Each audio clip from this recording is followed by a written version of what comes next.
So what is 168? Is it like a 1 and then 68? Is it 16 and an 8? Or is it just a 168? Does that number mean anything to you? Was anyone born on August 16th? 168, is that the amount of money you made last year in thousands of dollars? Or is that the cheapest you've ever got out of Costco?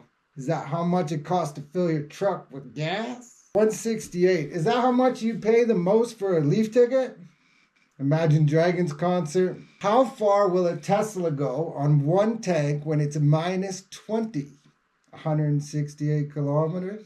I don't know. All these are pretty decent answers, but the real answer is it's how many hours there are in a week.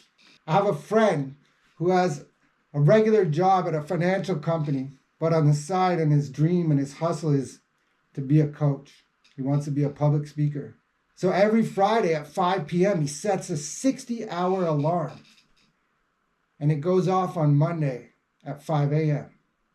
He knows that this clock and this alarm going on his phone, it's a timer, not an alarm. But he knows that this timer is how many hours he has to truly step into his side hustle. Now this guy's extreme. He's up at 3, 4 in the morning doing stuff, and good for him. But 168. So my question is, what are you doing with your 168? Every one of us gets 168 hours in a week. How do you spend yours? How many hours of those 168 do you sleep? You sleep 7 times, 8 hours, 56 hours sleep. It might help, it might not. Depends on you. How many of those 168 hours do you spend at the gym? 0? Well, I can tell you what's going to happen in your life 4 years from now. How many of those 168 hours do you spend on yourself? For the girls, talking pedicures, manicures, baths, whatever, so spas. For the guys, I don't know, do we do sports? Is it still like that? We're all watching baseball and football and all those things. 168 hours. That's 8,736 hours in a year. Last week, I talked about the N90 protocol, next 90. That's a 12-week time frame. Every 3 months, we get 90 days. The 13th week, you can take a break and re-rest, recharge, and re-energize.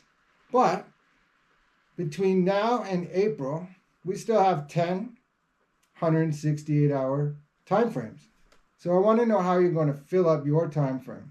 I believe that some of that time we need to spend in the future. How many of those hours are you spending in the future? And what does it look like when you go into the future?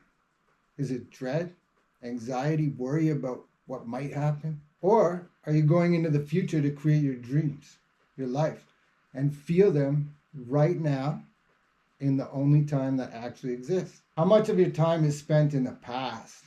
Ooh, it's nice to go in the past. We can get nostalgic, bring us back to some happy memories.